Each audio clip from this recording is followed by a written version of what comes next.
One of the greatest ideas in the world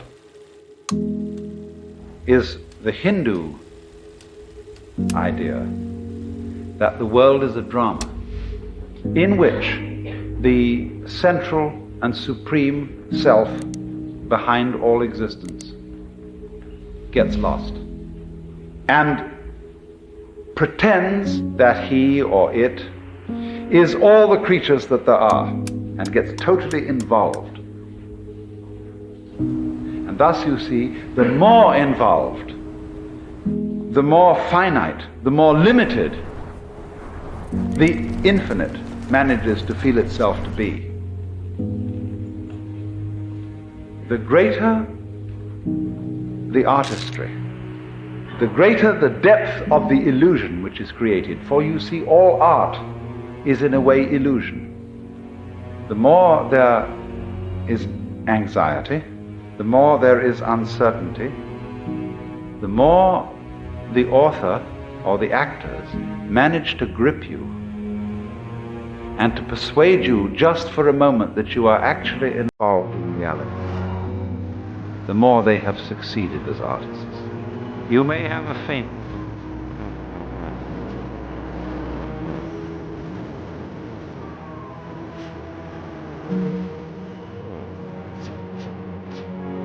that is magnificent acting.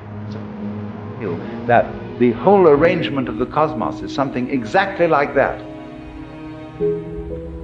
That when in the reality of actual life you are sweating it out and you're wondering whether this surgeon who's got to operate on you in a matter of life and death is a competent man or a charlatan.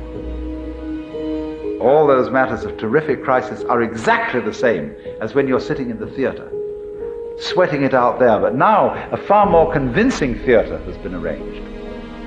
Because, as the Hindus would say, that in you which is it, the basis of you, the thing that is real in you and that connects you under the surface with every other being that is alive, this is the player of the parts. This is the maker of the illusion, the player of the game which has got you involved in this mess and is living it up in the same way as those actors on the stage are living it up to convince you that this is a real situation.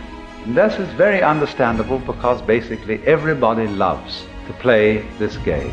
The game of hide and seek, the game of scaring oneself, running up behind yourself in the dark and saying, "Boo!"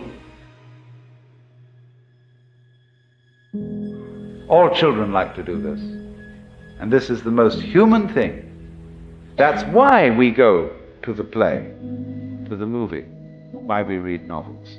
And our so-called real life is, from the position of the mystic, an extension of the same thing. Because you see, he is the person who suddenly has realized that the game is a game. You see, if the game is hide and seek, or if the game is lost and found, everything to do with the hide side or the lost side is connected with where we as individuals feel lonely, impotent, put down, all the negative side of existence.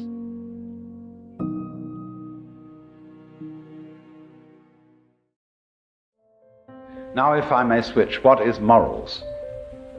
In the sense in which I am using the term morality or morals, it's a set of rules analogous to the rules of language.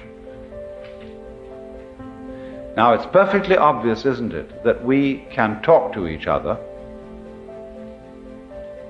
in English only if there is mutual agreement among ourselves as to how to use the language. We don't have too much trouble in coming to this agreement about language. Just as we have to agree to communicate about language, we have to agree.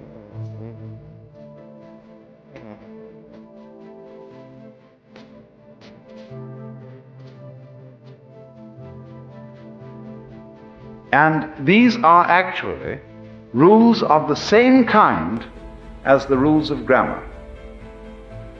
But alas, this is not very often recognized, because authority, the sanctions, the power behind these rules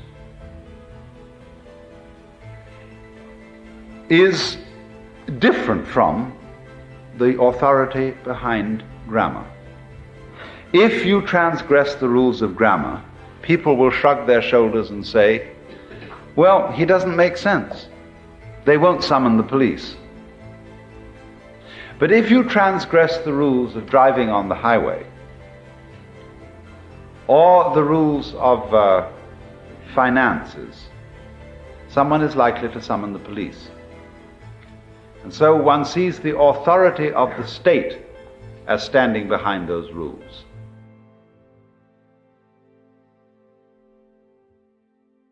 That's what we're all here for. And it's so plain, and it's so obvious, and so simple. There comes a time when even your will begins to tremble.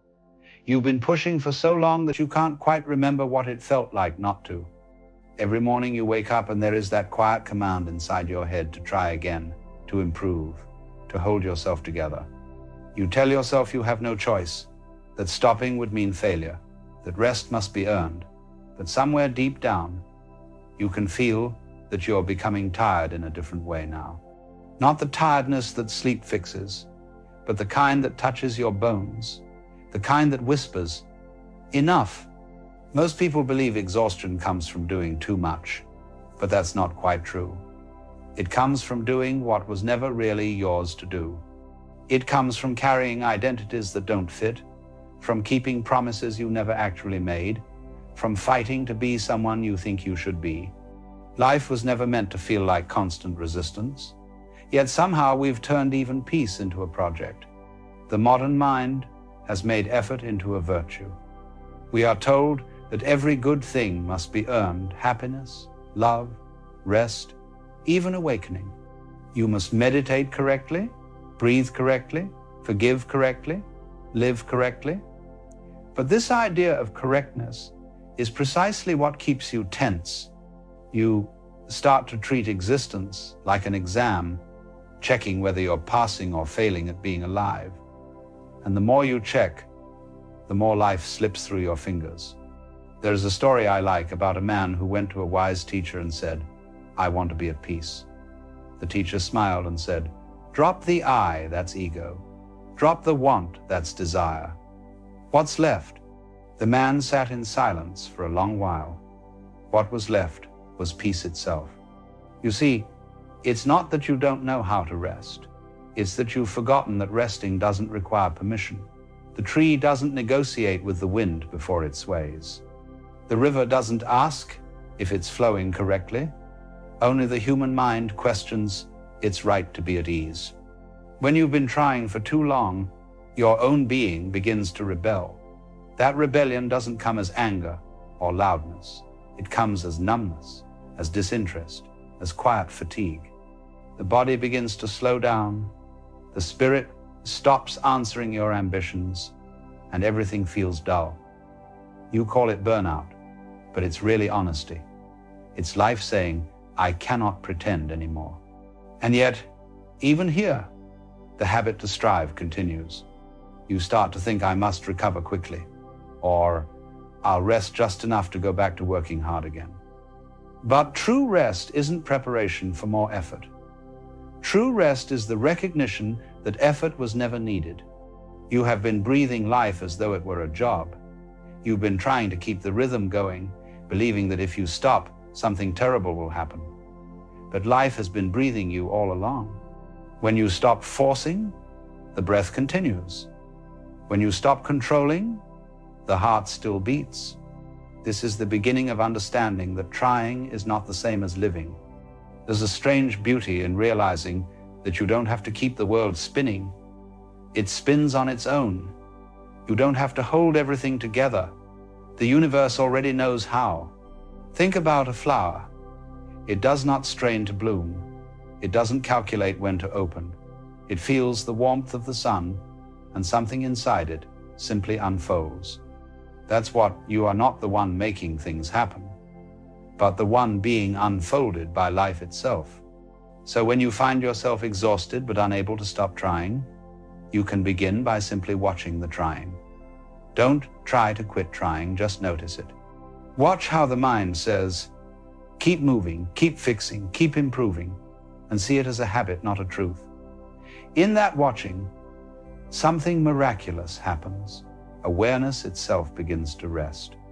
You realize that effort is a kind of resistance, a way of saying, life, you are not yet good enough. But what if life never needed to be improved? What if the moment you stop resisting it, it already becomes perfect, not in the moral sense, but in the whole sense? Trying to perfect life is like polishing a wave. The more you touch it, the more it scatters. When you stop meddling, the surface of the water becomes clear again, and in that clarity, you finally see what was always there, yourself, not as a worker or a seeker or a struggler, but as awareness itself. Awareness is effortless. It doesn't need to maintain itself. It doesn't wake up in the morning and say, I must continue being aware. It simply is. And that's the truth of who you are. You are not the effort, you are the space in which effort happens. The exhaustion you feel isn't a failure, it's a doorway. It's the body's way of guiding you home. It says, come back, stop running, nothing is chasing you. And when you listen to that invitation, something shifts quietly inside. The muscles unclench, the breath deepens, the mind stops asking what comes next. For a few brief moments, you're not a project, not a person trying to become. And when you listen to that invitation, something shifts quietly inside. The muscles unclench, the breath deepens. The mind stops asking what comes next. For a few brief moments, you're not a project, not a person trying to become. You're simply being. And that simple being, unadorned and unforced, is what you've been searching for all along. You don't have to earn rest. You are made of it. You don't have to deserve peace. You are already peace, temporarily disguised as a tired human being trying to remember where it went. When you understand that, the world doesn't need to change for you to rest. The circumstances don't have to improve. The people around you don't need to behave differently. You just have to stop holding your breath long enough to remember that life is not waiting for you to catch up. It has been carrying you the entire time. The beauty of surrender is that nothing actually stops. Everything continues, but without strain.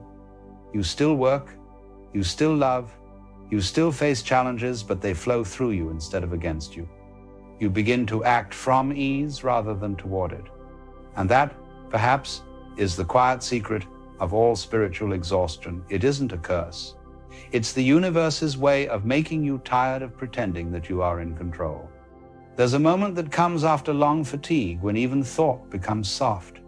The voice that once urged you forward begins to lose its conviction. It still speaks, but its words don't land quite the same way. You should be doing more, it says.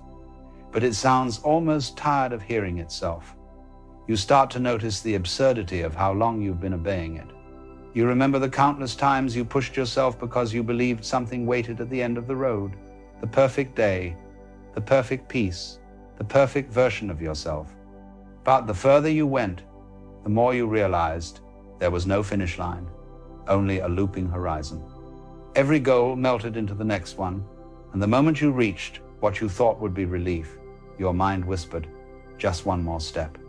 You see, the game of self-improvement never ends because it feeds on its own dissatisfaction. It survives by convincing you that who you are right now is not enough. And as long as you believe that voice, you will never rest, not even for a breath. So the first act of wisdom is not to conquer that voice, but to recognize it for what it is, habit. It is not life itself. It is the echo of a world that believes worth is measured by motion. Every culture has its myth of progress. In the modern one, progress became a moral duty. We build faster machines, we write longer lists, we measure success by the number of things done rather than the depth with which anything was lived. Even spirituality was infected by this fever.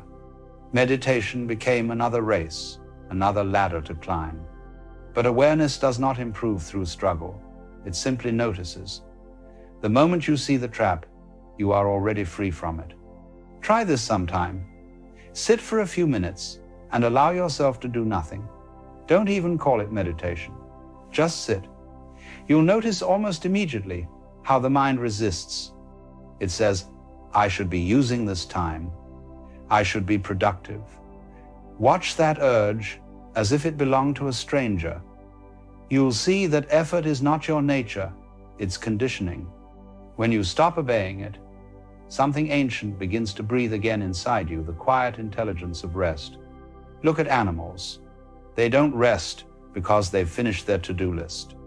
They rest because the sun is warm, because the moment invites them.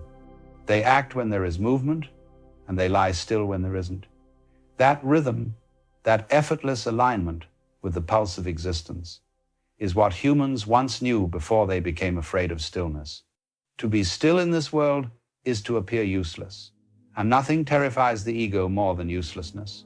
It thrives on proving itself, yet usefulness is temporary, while being is eternal. When you let go of the need to prove your worth, you begin to rediscover wonder. You see how much of life you've missed by trying to justify your place in it.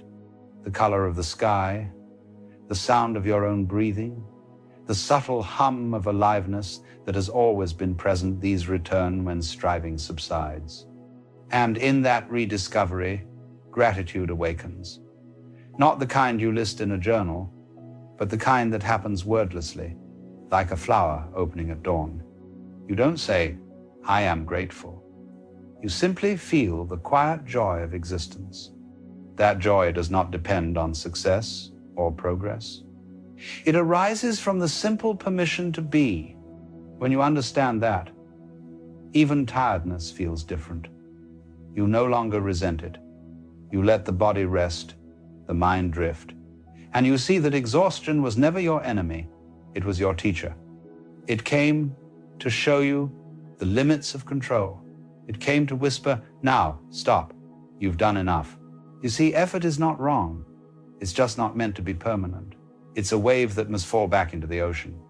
The problem begins when we try to hold the wave in place, when we try to live in perpetual crest. Life breathes in and out. There are times for expansion and times for surrender. The wise person does not cling to one or the other. They move with the rhythm, as a dancer moves with the music. When you finally allow yourself to stop, you may feel fear at first. The silence can seem heavy. The stillness may feel like a void. But if you stay long enough, you realize the void isn't empty, it's full. Full of everything you were too busy to notice. Full of the pulse of being, the quiet hum of awareness itself. And then the most natural thing happens, energy returns. But now it flows differently. It no longer burns from tension, it moves from ease. You begin to act without forcing. Things get done, not through pushing, but through participation. You are no longer the worker dragging the load, you are the current carrying the boat. This is what the Taoists meant by Wu Wei, action without effort, movement without strain. It isn't laziness, it's precision. It's the intelligence of water flowing exactly where it needs to go. So when you feel that you cannot stop trying, do not fight it. See it, smile at it. Let the exhaustion do its work on you. Let it soften your pride. Let it show you how unnecessary most of your inner battles were. Eventually you will find that you can rest even while moving, that effort itself can become ease. And when that happens, life stops feeling like something to manage. It becomes something to experience. You realize that rest was never the reward at the end of the path, it was the path itself. The truth is beautifully simple. You are allowed to stop. You are allowed to be carried. You are allowed to be ordinary, unaccomplished, unfinished, and still completely whole. When you finally believe that, exhaustion turns to peace. And peace is what you were trying to find by working so hard all along. There's a peculiar lightness that appears when the struggle finally dissolves. You wake up one morning and realize that the world hasn't changed, but your grip on it has loosened. The same work waits on the table. The same people expect your attention. The same sounds move through the day. Yet, something invisible is gone, that constant sense of being late to your own life. This is what true rest feels like. Not absence of motion, but absence of resistance. The river still flows, the seasons still turn, but now you are moving with them instead of against them. You begin to notice that life was never meant to be wrestled into submission. It was meant to be danced with. When you stop pulling, it stops pulling back. It's strange how this understanding arrives. It doesn't come from new knowledge, but from finally growing tired of your own tension. You no longer need to convince life to cooperate. You start to trust that it already knows where to go. And in that trust, something ancient begins to return, the natural rhythm that was always beneath the noise. You eat when hungry, sleep when tired, speak when words come, stay silent when they don't. It feels simple, almost childlike, as if the universe has taken over the task of living. The mind doesn't like this at first. It's too quiet. It doesn't have metrics for ease. It asks, am I doing it right? And life replies, there's nothing to do right. There's only what's happening. When you understand that, even your problems begin to breathe. They stop being heavy walls and start becoming passing weather. You don't deny them. You just stop identifying with them. You realize that you were never the storm. You were the sky. And the sky doesn't get tired of holding the clouds. It just lets them move. You start to see that exhaustion was never the problem, control was. You were never tired from doing too much. You were tired from trying to dictate how things should be. The effort to control is subtle. It hides inside even the most noble intentions. You try to control your emotions so that you can be spiritual, your image so that you can be loved, your destiny so that you can feel safe. But the more you try, the further you drift from the effortless intelligence that has been guiding life since the beginning. Look at the trees again. They don't manage their growth. They don't consult a plan before sprouting. Their perfection lies in their lack of strategy. They trust the soil, the rain, the sun. They let the universe grow them. And this, you see, is what the universe is doing with you. You are being grown. All the strain, all the seeking, all the fatigue, they were not mistakes, but growing pains. You were learning to let life do what it does best. You were learning to stop pretending that you are separate from its flow. Once this is seen, the world begins to look softer. You no longer judge people for being asleep or awake, strong or weak, disciplined or chaotic. You see that everyone is simply being lived by the same current, each at their own pace, each in their own shape. The need to compare dissolves, the envy fades, the guilt quiets, because now you understand that nobody is behind and nobody is ahead. There is no race. When that realization sinks in, gratitude rushes in like air into lungs that have been held too long. You start to love again, not in the sentimental way, but as a quiet recognition that everything belongs. You find beauty in the ordinary, the way sunlight touches the sink, the sound of a kettle boiling, the tired laugh of a stranger on the bus. These small things were always holy. You were just too busy chasing bigger ones to notice. This is what rest does. It restores vision. You begin to see that the sacred was never elsewhere. It was in the pauses between thoughts, in the stillness between breaths, in the overlooked simplicity of existing. And because you finally stop rushing, life starts to show you its secret patterns. You begin to see how even the difficult moments were part of your unfolding. The heartbreaks, the failures, the sleepless nights, none of them wasted. Each was carving space for something deeper to grow. There's a softness that comes with seeing this, a tenderness toward everything you once resisted. You stop dividing your experience into good and bad. It's all movement now, all expression. Rest becomes your natural state, not because you avoid work or silence your ambition, but because you finally see that even effort can be effortless, when it flows from being. When you cook, you simply cook. When you speak, you simply speak. When you rest, you truly rest. Nothing stands in the way. It's not that life becomes easier, it becomes truer. The most surprising part of this transformation is that it doesn't make you passive, it makes you alive. You act more clearly because you are no longer acting from fear. You create, but not to prove anything. You help others, not because you should, but because the impulse to give rises naturally from peace. You realize that when you were striving, you were actually trying to find permission to live. And now that permission has been given not by the world, but by your own awareness. The irony is beautiful. You spent years trying to reach a place that was never absent. The one who was seeking rest was made of rest all along. That understanding doesn't require effort to maintain. Once seen, it sustains itself. And so, you walk differently now. You breathe differently. Even your tiredness feels sacred. You know that when fatigue comes again, it's not punishment. It's just another reminder to pause and return. The world continues to move fast, chaotic, demanding. But within you, there is a still point, a place untouched by hurry, a place that whispers, all is well, even when it isn't. That's the gift exhaustion came to give you. Not weakness, but wisdom. The wisdom of remembering that you don't have to be the one doing life. Life is doing you, and it's doing it beautifully. There are times in life when you feel as though you have wandered off the map. You look around and nothing seems familiar. The signposts that once guided you are gone.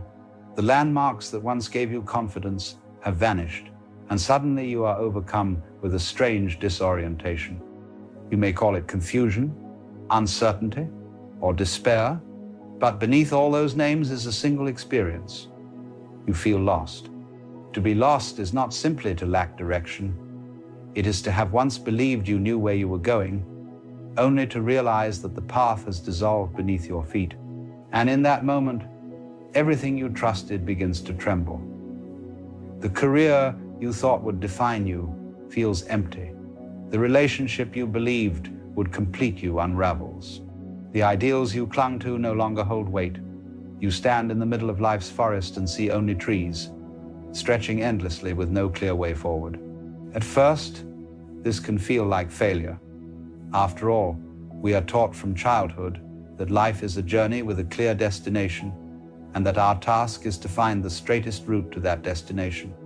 Parents, teachers, leaders, and advertisements all hand us maps. They tell us, study hard, get the right job, marry the right person, accumulate wealth, and you will arrive safely at happiness. But sooner or later, many of us discover that these maps are faulty. They do not match the terrain. We follow them diligently, only to find ourselves in places we never wanted to be. And when the map fails us, we feel lost. Yet perhaps this sense of being lost is not the catastrophe it appears to be.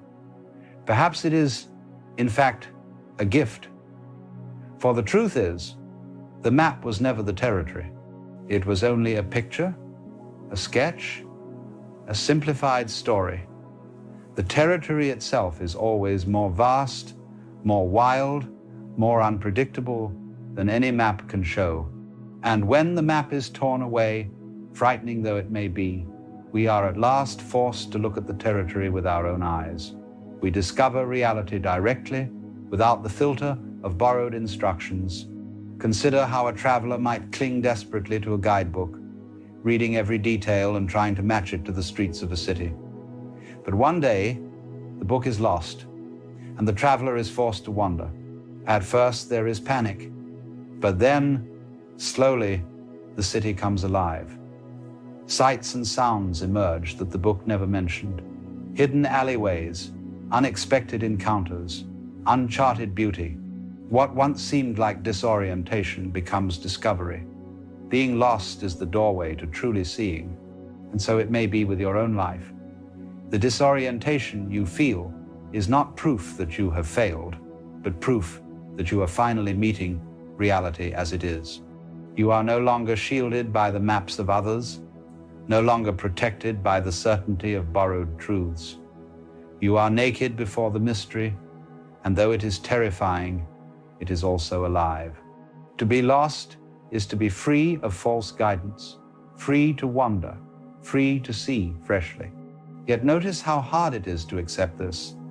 The mind clings to certainty like a child clings to a blanket.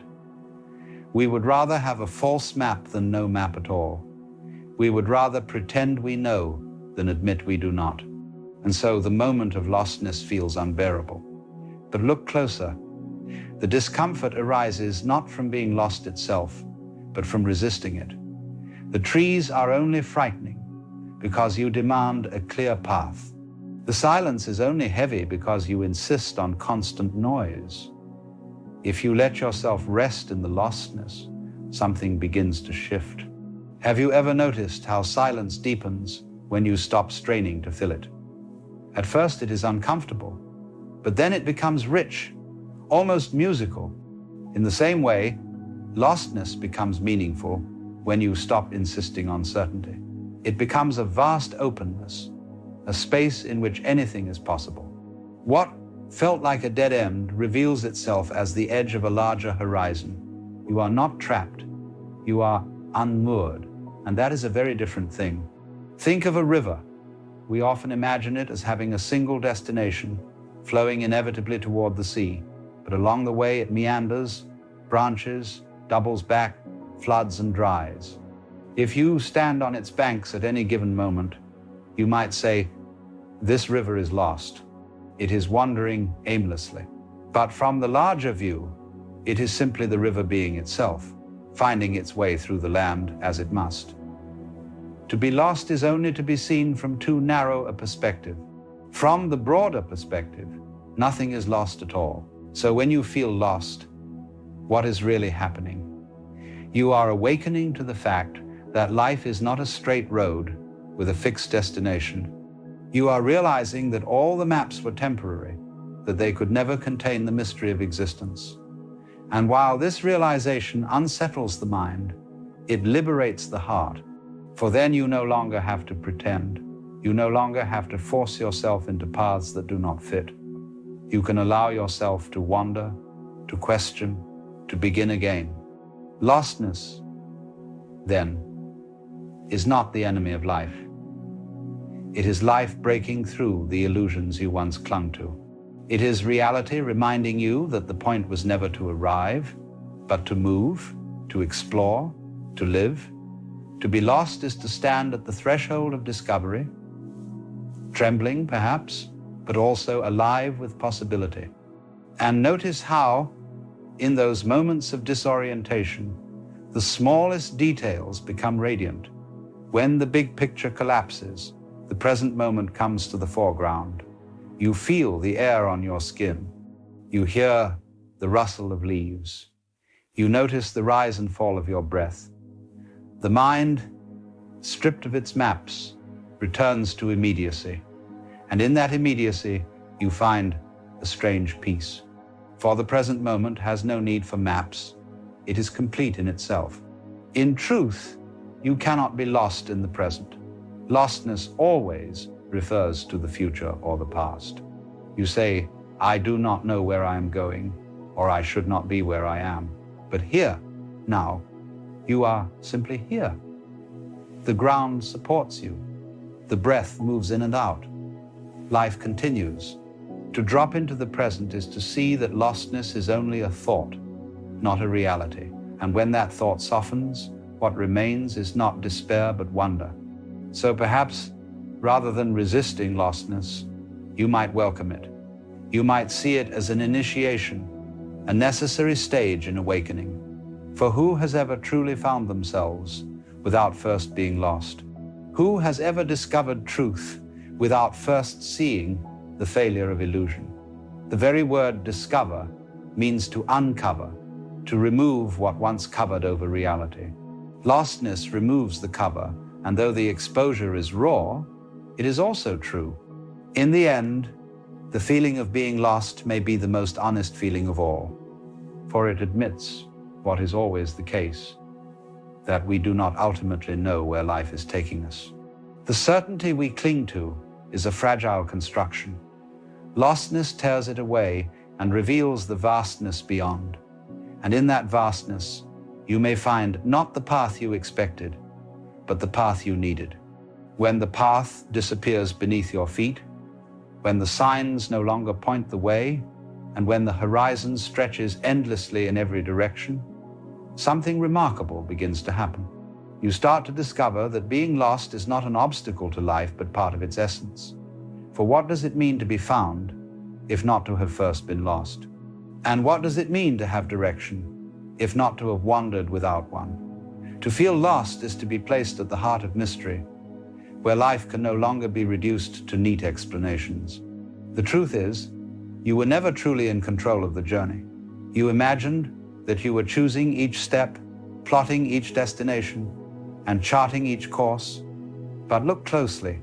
Did you decide to be born? Did you choose your first breath, your first thought, your first desire? Life has been carrying you all along, flowing like a river that bends and turns without asking permission. To feel lost is simply to realize this, that the river does not always follow your map, but it always flows, always moves, always carries. And so, the moment of lostness is also the moment of truth. It is the place where the illusion of control begins to crack, where you see that you are not the little navigator steering through a dangerous sea, but the very sea itself, with all its waves and currents. The loss of certainty is the birth of freedom, for now you no longer need to force life to conform to your plans. You can begin to move with it, to surrender to its rhythm, to trust that it knows more than you ever could.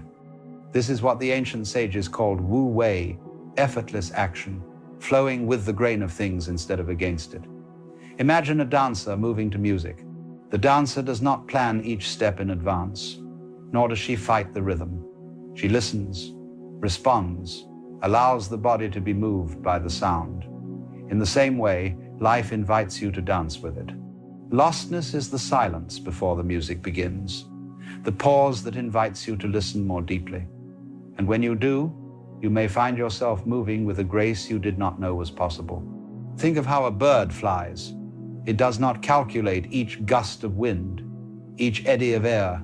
It spreads its wings and trusts the sky to hold it. Or think of how a wave rises on the ocean.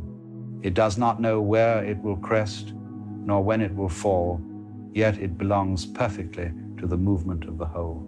To feel lost is to realize that you, too, are like the bird and the wave carried by something larger, included in a pattern beyond comprehension. You do not need to know the way, because the way is already unfolding through you. And here is the paradox. It is often when you stop searching desperately for direction that direction appears. Have you noticed how solutions come most easily when you stop trying to force them? How clarity arises not in the frenzy of thought, but in the quiet of letting go. To be lost is to be emptied of old certainties, and in that emptiness, new possibilities emerge. The openness of lostness is the very ground in which discovery grows. But what is it that we discover in lostness? First, we discover that the self we thought we were, the one who must always know, always plan, always control, is not as solid as it seemed. You believed you were the driver behind the eyes, the thinker of thoughts, the chooser of actions, but in lostness, that image crumbles. You see that thoughts arise on their own, feelings come and go, choices present themselves like waves breaking on the shore. The you who was supposed to be in charge is nowhere to be found, and though this may seem frightening, it is also liberating. For if the little self is not in control, then the burden is lifted. Life can flow as it will, and you can rest. Second, we discover that lostness is not separation but intimacy.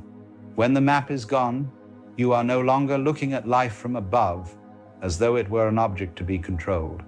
You are inside it, immersed, woven into every detail. The rustle of leaves, the sound of rain, The rhythm of breath, all of it surrounds you, includes you, moves with you. Lostness dissolves the distance between you and the world. You realize you were never a separate traveler moving through a foreign land. You are the land itself, the path itself, the very movement of the journey. And third, we discover that lostness is not permanent. It is a season, like winter, cold, perhaps harsh, but also necessary. For in winter the ground rests, the trees shed their leaves, and what seems like death is preparation for spring. To be lost is to enter a season of dormancy, of waiting, of gestation. It is not the end, but the pause before renewal. And when spring comes, when new paths open, you may see that the lostness was not wasted. It was the soil from which new life grew.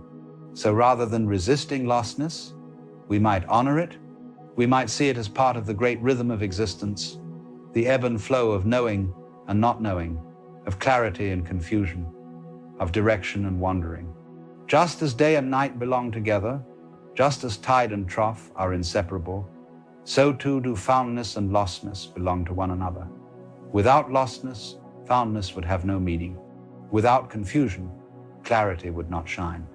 This is why many traditions speak of the dark night of the soul, a period of disorientation and emptiness that precedes awakening. It is not punishment, but preparation. It is the breaking open of the old so that the new can enter. And so when you feel lost, you may trust that something is ripening beneath the surface, something that will emerge in its own time. You do not need to force it any more than you can force a seed to sprout before it is ready. You need only wait, trust, and allow. And in that waiting, you may find a peace you did not expect. For when you no longer demand that life provide answers, you are free to rest in the questions themselves. To live without knowing is not a failure. It is a kind of faith, a willingness to let life unfold without clinging. And in that faith, you may find that you are never truly lost at all. You are always here, always part of the unfolding, always held in the great embrace of existence. Look around you now. Notice the space in which these words appear. Notice the sensations in your body, the rhythm of your breath, the subtle sounds in the room. In this immediacy, there is no lostness. There is only presence. The feeling of being lost arises only when the mind insists on a map, on a certainty about the future. But here, now, there is nothing missing. The ground holds you. The breath moves. Awareness shines. In this presence, the idea of being lost dissolves, and what remains is wholeness. And so, when you feel lost, remember this: it is not a mistake. It is not proof that you are broken or that you have failed. It is life guiding you away from false maps, away from borrowed truths, toward the discovery of something deeper. Lostness is not the absence of path, but the opening to a greater path, one that cannot be charted in advance, but only walked moment by moment. You are not lost. You are the universe playing at being lost, so that it may discover itself anew. You are the wave that rises, not knowing where it will fall, the bird that soars without a fixed destination, the traveler who finds beauty only when the guidebook is forgotten. You are the dance itself, and the music, and the silence between the notes. And when you see this, when you feel it, not just as an idea, but as a lived reality, then lostness becomes something altogether different. It becomes freedom, intimacy, and trust. You no longer cling to certainty, for you see that certainty was never real. You no longer fear confusion, for you see that confusion is part of the dance. You no longer resist lostness, for you see that lostness is the doorway to being found. So let yourself be lost. Let yourself wander, question, doubt, and stumble. For in that very wandering, life is carrying you. In that very doubt, truth is ripening. In that very stumbling, the path is appearing. And in the end, you may discover that you were never lost at all, but always exactly where you needed to be. There comes a point in every life when the applause fades, when the noise of the crowd grows distant, and you find yourself walking through a silence that feels almost foreign. At first, you might resist it. You may think that something has gone wrong, that you have fallen behind, that you've been forgotten by the world. But perhaps what has really happened is that life has drawn back its curtain so that you may see yourself as you truly are, without the distractions, without the mirrors, without the endless performance of being someone for someone else. You see, for most of our lives, we are surrounded by noise, expectations, judgments, comparisons, and we mistake this noise for meaning. We think that being noticed is the same as being alive. But there comes a moment, and it comes to everyone sooner or later, when the world stops looking at you, when you are left to look at yourself. And in that moment, you are faced with the most extraordinary invitation to discover that your worth was never dependent on an audience at all. We are taught from an early age that validation is a kind of currency, that to be loved is to be seen, and to be seen is to be successful. A child brings home a drawing and looks not at the drawing, but at the parent's face, searching for approval. A student studies not for the joy of learning, but for the grade, for the pat on the back, for the fleeting sense of being enough. And as adults, we continue this pattern without realizing it. We chase recognition, praise, applause. We mistake attention for affection and admiration for understanding. But all of this, though it feels like progress, is a subtle form of dependence. It ties your peace to the whims of others, your sense of value to the ever-shifting moods of the crowd. The tragedy is that in seeking affirmation from others, you lose connection with the quiet, steady affirmation of life itself, the simple fact that you are here, breathing, being, existing. That alone is the original validation. There is something sacred about walking through the fog when no one is beside you and no one is watching. It is in that loneliness that you begin to hear what cannot be heard in the noise of company, the rhythm of your own heartbeat, the quiet pulse of existence that has been speaking to you all along. We spend so much time trying to be understood that we forget to understand ourselves. But it is in solitude that understanding ripens. When there is no one to impress, you start to see yourself clearly. You start to notice the small things, the way your mind moves, the way your heart responds, the way life unfolds around you, even when you are not trying to control it. The silence, which at first seemed empty, begins to feel full of insight, full of presence, full of life. You see, loneliness is not the absence of others. It is the discovery of yourself in the absence of others. It is the universe saying, now, at last, you are ready to meet who you truly are. We treat solitude as a punishment, but it is the first and greatest teacher. When there is no one to depend on, you begin to depend on the stillness within. When there is no one to cheer you on, you discover that the act of moving forward is its own applause. This is the secret hidden in plain sight. The journey is the reward. Every small effort, every unseen victory, every quiet act of persistence, these are the milestones of real growth.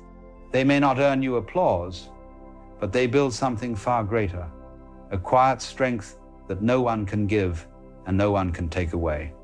We've been taught to think of life as a competition, a ladder to climb, a race to win. But this way of thinking creates an endless hunger, a thirst that cannot be quenched. We compare ourselves to others, measure our worth by their approval, and in doing so, we make ourselves miserable. The Buddha called this craving tanha, the thirst that binds us to suffering. And the only way to end it is not by acquiring more approval, but by seeing through the illusion of needing it. The moment you stop trying to prove yourself, you begin to live freely. You realize that you were never behind, that you were never lacking. You were simply caught in the trance of comparison. Think for a moment about a flower growing in the forest. It blooms quietly, unseen by anyone, and yet it blooms all the same. It does not question whether it is worthy. It does not demand recognition. It simply fulfills its nature to blossom, to be. And in that simple act, it participates fully in the miracle of existence. The flower does not bloom for the world. It blooms because blooming is what life does through it. You, too, are such a flower. You do not need to be admired to be alive. You do not need to be seen to be real. Life itself is seeing through your eyes, breathing through your lungs, moving through your steps. The universe is aware of you because you are the universe aware of itself. But because we forget this, we go seeking mirrors. We ask others to tell us who we are, what we're worth, whether we're enough. Yet every mirror we find is distorted. People see us not as we are, but as they are. Their opinions reflect their own fears and desires more than our truth. And so, if you live for approval, you will live in distortion. You will twist yourself to fit images that were never yours, and in doing so, you will abandon your authenticity. True freedom comes when you stop needing mirrors, when you realize that you are both the reflection and the light that makes reflection possible. That is the beginning of real maturity, to become your own witness, your own source of affirmation. There is a kind of discipline that grows out of this understanding, but it is not the discipline of force. It is the discipline of love. You rise each day not because you must, but because something in you honors the unfolding of life. You take the next step not because someone is watching, but because walking itself is sacred. You work, you create, you try, you fail, and you begin again, not because the world demands it, but because that is the rhythm of being alive. To live this way is to be free from both praise and blame. It is to see that success and failure are not opposites, but phases of the same movement, like the crest and trough of a wave. When you fail, you learn. When you learn, you grow. And growth, in its own quiet way, is success. Imagine a potter shaping clay. Each time the bowl collapses, he does not despair. He simply gathers the clay again, softens it, and begins anew. The cracks and imperfections become part of the art. In Japan, they repair broken pottery with gold, a practice called kintsugi, because they understand that the object's history adds to its beauty. Likewise, every time you fall, every time you are unseen or uncelebrated, the gold of experience fills your cracks. You become more whole, not less, more luminous, not dimmer. This is how the universe makes art out of you. The great mistake is to wait for motivation, to believe that we must feel inspired before we act. But motivation is like the weather, it comes and goes without warning. Discipline, on the other hand, is like the sun. It may hide behind clouds, but it never ceases to shine. Real discipline is not about control, it is about trust. It is faith in the process of your own unfolding. Even when you cannot see progress, something within you is maturing, deepening, preparing to bloom again. The tree in winter looks lifeless, but beneath the surface, roots are growing, drawing strength from the earth. So when your life feels quiet, when nothing seems to be happening, know that something essential is taking root. The silence you fear is not the absence of life, it is the presence of everything. Sit quietly, and you'll begin to feel it. The hum of existence, the gentle awareness that watches your thoughts rise and fall like waves. That awareness is who you are. Not the thoughts, not the emotions, but the space in which they appear. Once you see this, you realize that you were never truly alone. Even in solitude, life is with you. You are with you, and that is enough. You may wonder, What about the people who left? What about the ones who didn't see me, who didn't believe in me? But perhaps they were never meant to. Perhaps their absence is part of your awakening, a clearing of the space so that you might meet yourself without distraction. When you are no longer trying to convince anyone of your worth, you begin to live from it. You begin to create from it. You begin to love from it. And that is a power no applause can give you. To be unseen is not to be forgotten. The seed buried in darkness is not neglected. It is becoming. And when the time is right, it breaks the soil, not to prove anything, but because that is its nature. So too with you. You are growing in ways that the world may not yet recognize.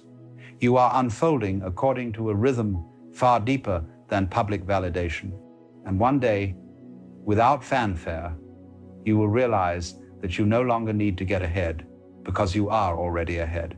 You are not waiting for life to begin. You are living it fully right now. So when you find yourself walking alone, do not despair. Do not rush to escape the quiet. Sit with it. Listen. The silence is speaking. It is saying, you are already home. There comes a time when you realize that being unseen has given you the greatest gift of all, space. The space to listen, to breathe, to exist without performing. Most people live their entire lives afraid of that space. They fill it with noise, with work, with chatter, with distractions. They keep the television on, the phone buzzing, the mind spinning anything to avoid being left alone with themselves. But it is only in that aloneness that something begins to awaken. Because the silence you fear is not emptiness. It is fullness so vast that your little identity trembles before it. When you stop running from it, you begin to see that everything you were looking for in the eyes of others has been looking out through your eyes all along. You see, the entire problem of loneliness is based on a misunderstanding. You think you are a fragment cut off from the rest of the world, and so you seek connection, attention, affirmation, as if these were bridges that could return you to the whole. But you were never separate in the first place. You are like a wave asking the ocean where the water went. Every breath you take, every heartbeat, every thought arises from the same field of being that moves the stars. When you understand this, the idea that you are alone becomes as absurd as the idea of a sunbeam being separate from the sun. You were never disconnected, you simply forgot the truth of your belonging. The irony of striving is that the harder you chase connection, the further you drift from it. You cannot grasp what you already are. The more you reach for validation, the more you affirm the illusion of incompleteness. But when you relax, when you surrender, when you stop trying to prove yourself, a remarkable thing happens. Life begins to hold you again. It's as if existence was waiting for you to stop struggling so it could show you that you were never unsupported. The Taoists call this Wu Wei, effortless action. It is not laziness but harmony. It is the art of moving with life rather than against it. When you learn to live this way, even the most ordinary moments shimmer with quiet perfection. Washing dishes, walking in the rain, sitting in stillness, all become sacred because you are fully there. Most people think that freedom is something to be earned, that they must struggle for it, plan for it, fight for it. But freedom is the natural state of being once you stop pretending to be what you are not. You cannot manufacture freedom any more than you can manufacture the sky. You simply remove the clouds that hide it. Those clouds are made of fear, doubt, comparison, and the need for control. And when you stop feeding them, they dissolve on their own. Then, without effort, the vastness of who you are shines through. That vastness is not something you become, it is something you remember. Think of how a musician learns an instrument. At first, there is tension, effort, striving. Every movement feels clumsy. But over time, the musician relaxes into the rhythm. The fingers know what to do without thought. The music plays itself. That is what life is like when you stop trying to control it. You stop thinking about living and start living. You stop forcing and start flowing. The universe has been composing through you all along. It only needed you to stop interrupting the melody. To get ahead, then, is not to outpace others, but to outgrow your illusions. It is to see that progress is not measured by how many people see your work or applaud your journey, but by how deeply you inhabit your own being. The true success of a life is not in its visibility, but in its authenticity. The great tree in the forest grows tall, not because it competes with others, but because it follows its own light. It drinks deeply of the soil and rises effortlessly toward the sun. It doesn't ask the nearby trees for permission. It doesn't compare its leaves. It simply grows, and in that quiet growth, it fulfills its purpose. And what is your purpose? It is to be what you already are, to live this life as fully and as honestly as you can, to bring awareness to whatever is before you, whether that's joy or sorrow, gain or loss, company or solitude. You do not need a grand destiny, you need presence. Presence is life itself, paying attention through you. When you are present, even the smallest act becomes magnificent. Drinking water becomes communion, listening to the wind becomes prayer. Existence stops being a means to an end and becomes the end itself. Many people say they want peace, but what they really want is a peaceful version of control. They want the world to go their way so they can relax. But true peace doesn't depend on conditions. It arises when you stop resisting what is, when you stop demanding that the world reflect your preferences. You begin to see that life has always been perfect in its imperfection. You were never meant to manage existence, only to participate in it. When you let go of control, life begins to feel effortless. And in that effortlessness, you finally discover the very ease you were chasing all along. There will be days when the fog returns, when the path seems unclear, when doubt whispers that you are wasting your time. On those days, remember this: the fog is not an obstacle, it is the path itself. It teaches you to walk by feel, to trust the unseen, to listen for the quiet guidance that is always there beneath the noise. Every step through uncertainty strengthens your connection to something larger than thought. It teaches you faith, not the kind that clings to belief, but the kind that rests in knowing. You begin to trust the rhythm of your own becoming, even when you cannot see where it leads. Do not be afraid of being misunderstood. The deeper your understanding, the fewer people will understand you. This is not isolation, it is evolution. The higher the mountain, the thinner the air. You are meant to breathe that clarity, even if others cannot join you there. Do not descend for comfort. Rise for truth. And when the world seems to move past you, remember that stillness moves in its own way. The seed underground looks dormant, yet it is transforming. The caterpillar inside its cocoon appears lifeless, yet it is being remade. Trust your hidden seasons. The silence is not punishment, it is preparation. And when recognition finally comes, as it often does, you will smile because you no longer need it. Praise will feel like an echo of something you already knew. You will understand that the real reward was not being seen but learning to see, not being loved but becoming love, not being successful but being free. The applause, the achievements, the acknowledgement, all of them will seem small compared to the vastness of the peace you found within. So walk forward, even when no one walks with you, even when no one claps or calls your name. Walk because walking is your nature. Rise because rising is what waves do.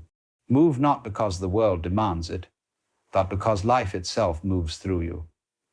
You are not behind. You were never left out.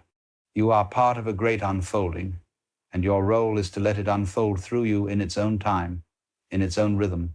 And when doubt creeps in, remember this simple truth: the eyes of existence are already upon you.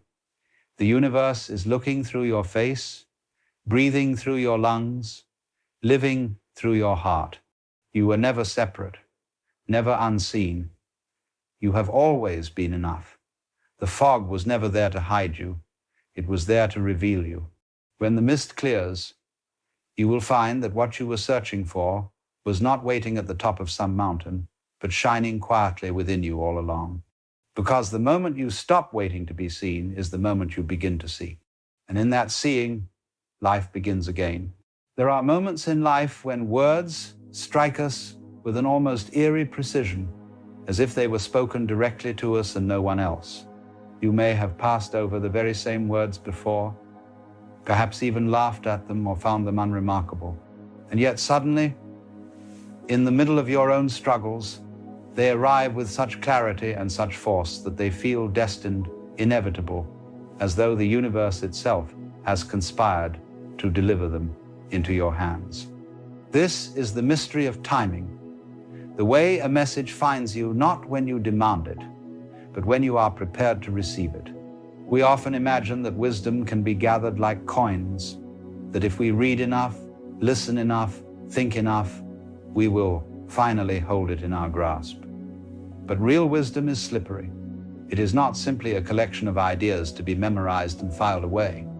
It is a recognition, a shift of perspective, a kind of remembering of what you have always known deep down. And recognition cannot be forced. You may search feverishly, read endlessly, strain with every ounce of effort, but nothing happens until the moment ripens. Like fruit that will not sweeten before its season, wisdom will not open until you are ready. Consider how often this has been true in your own life. Perhaps someone once told you something you dismissed outright, only to find years later that the very same words became the key to your freedom.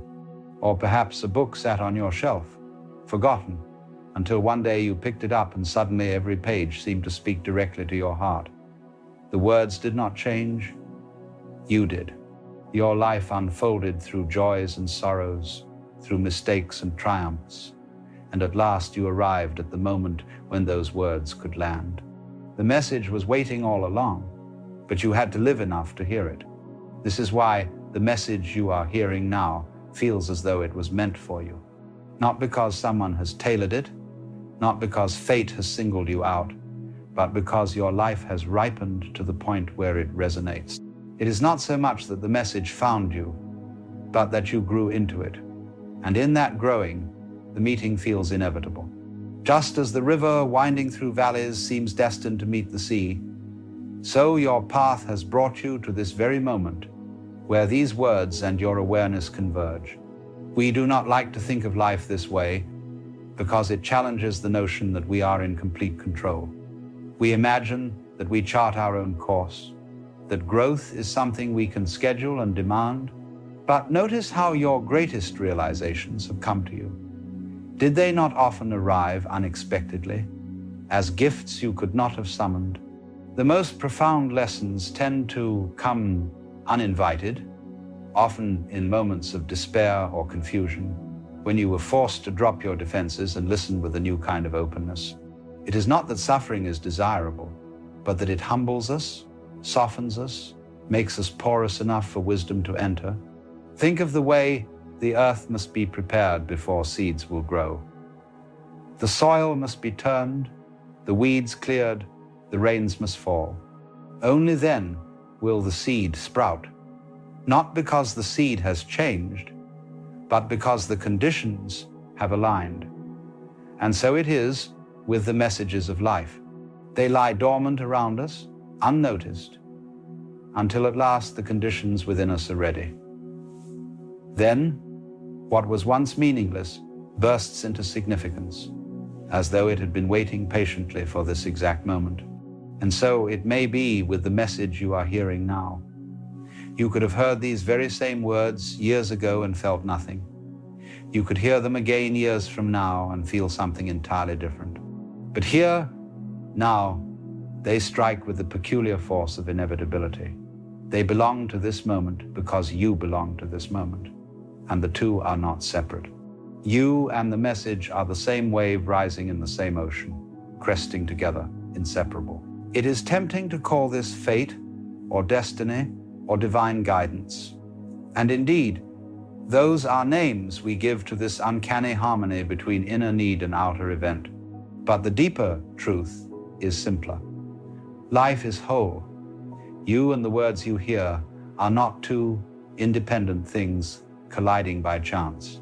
They are expressions of the same unfolding, the same awareness manifesting as thought, as sound, as recognition. The timing feels mysterious because you do not see the whole pattern. You see only the fragment, the meeting point, not the vast web of conditions that made it possible. But if you could see it all, you would know that it could not have been otherwise. When you look back upon your life, you may notice how many such moments have shaped you. The chance encounter that changed your direction, the unexpected failure that opened a new path, the heartbreak that taught you compassion. At the time, these events seemed random, even cruel, and yet, later, you may recognize them as the very ground from which growth arose. The teaching was there, embedded in the experience, waiting until you were ready to see. The message is not separate from the life that carries it. Life itself is the teacher, and every moment is a lesson. So when a message arrives that feels meant for you, do not cling to it as though it were a rare jewel to be hoarded. Instead, see it as the echo of your own awareness, calling back to remind you of what you already are. The truth of who you are cannot be given to you, for you already possess it. What the words provide is only a mirror, a reflection that allows you to see more clearly. The resonance you feel is the sound of your own being, recognized at last. This is why the message feels alive. It is not information, it is transformation. It does not merely add to your store of knowledge, but reorients your vision, turning you toward yourself. And when you feel it strike, it is because the timing is perfect, because the whole of your life has prepared you for this recognition. Nothing has been wasted, not the failures, not the doubts, not the fears. Each has played its part in bringing you here to this exact moment where the message you were meant to hear becomes audible at last. The curious thing about messages is that they are never truly finished. Even when a sentence ends, the silence that follows carries its own meaning. And when a lecture concludes, the words continue to echo in the chambers of the mind, reshaping themselves into new insights long after the voice has faded. A message that finds you is not confined to the moment of hearing. It lingers, germinates, grows. You may walk away believing you have understood, only to discover days later that the understanding has deepened, that the words have taken root in some hidden part of you. This is why we must be careful not to treat wisdom as though it were a possession, a jewel to be locked away in a cabinet. Wisdom is alive, and to treat it as a possession is to kill it. What was once vibrant becomes brittle, what was once fluid becomes rigid, and so, to keep wisdom alive, we must return to it again and again, not with the expectation of hearing something new, but with the openness to hear it differently. The words may not change, but you will, and each encounter will reveal something fresh. Think of it like returning to a river. You may step into the same stream again and again, but it is never the same water that touches your skin. The current moves on, new waters flow in, and so each visit is both familiar and entirely new. So it is with the teachings that move us. Each time you hear them, you are not the same person you were before, and so they strike you differently. They find you again at a new depth, in a new season of life, and the resonance continues. The greatest danger is to assume that once you have heard a message, you have exhausted its meaning.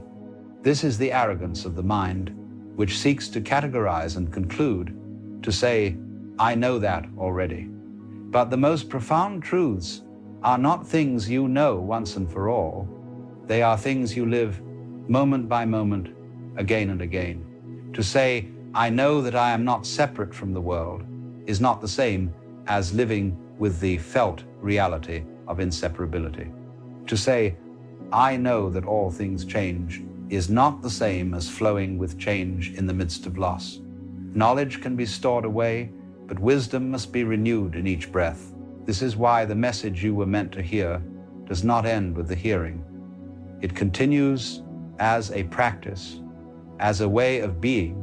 It whispers in the quiet choices you make, in the way you respond to frustration, in the way you soften toward yourself and others.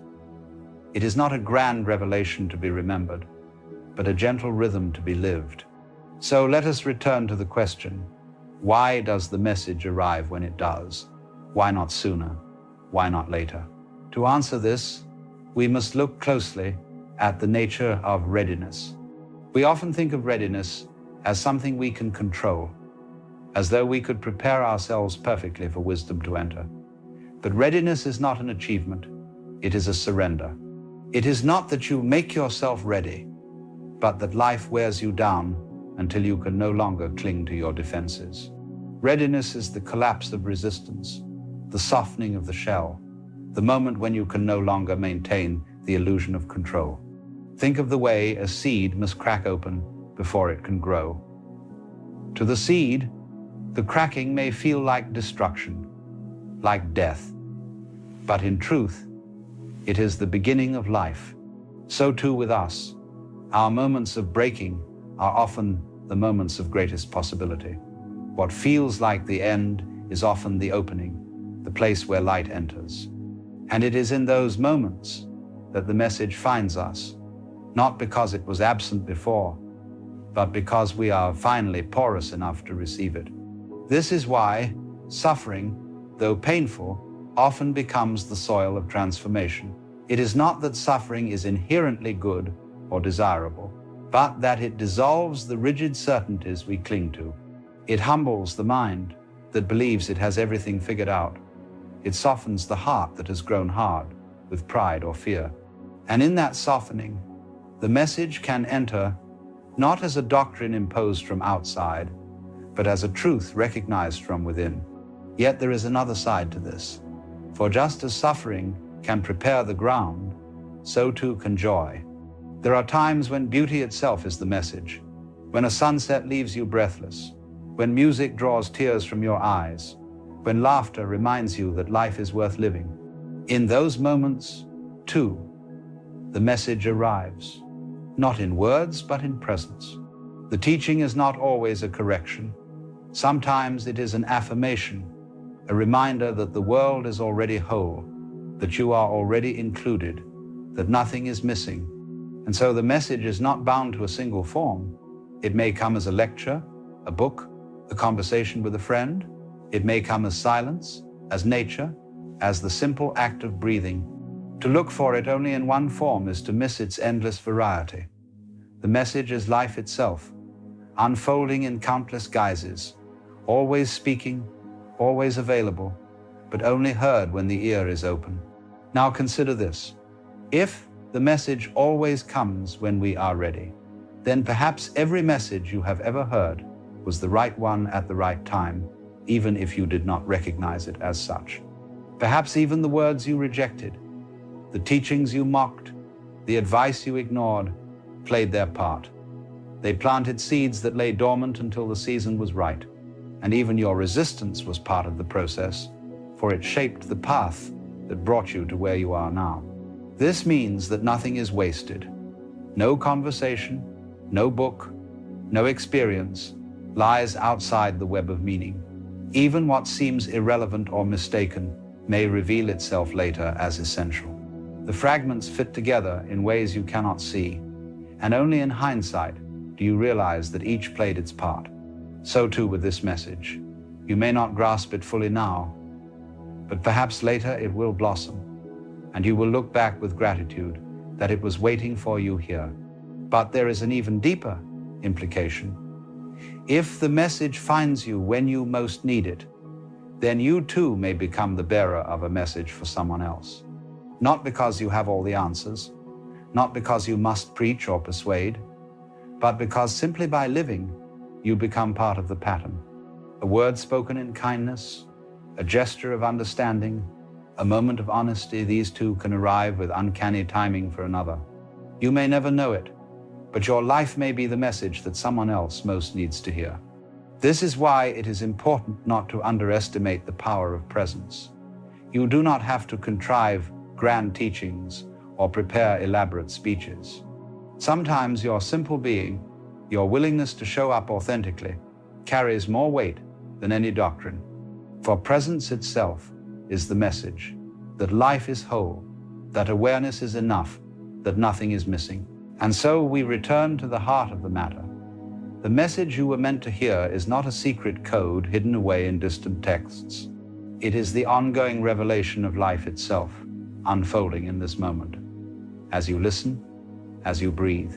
The timing feels uncanny because you are beginning to notice the harmony that has always been there, the inseparability of inner and outer, of self and world. The message is not separate from you. You are the message, embodied, enacted, spoken in every gesture. To realize this is to find a profound peace. For then you no longer chase desperately after answers, as though they were hiding somewhere beyond your reach. You see instead that the answers arise with the questions, that the teaching and the student are not two. You see that life itself is the teacher, and you are both the listener and the voice. And in that recognition, the urgency drops away. You can rest, knowing that nothing is missing, that what you need will find you when you are ready. So, perhaps the greatest message of all is this: trust the unfolding. Do not rush, do not grasp, do not despair. The words you need, the experiences you need, the lessons you need, they're all woven into the fabric of life, and they will appear at the moment when they can be received. Trust that timing, for it is wiser than your plans. Trust that pattern, for it holds you even when you cannot see it. Trust that life, for it has carried you here to this moment, where the message you were meant to hear has found you at last.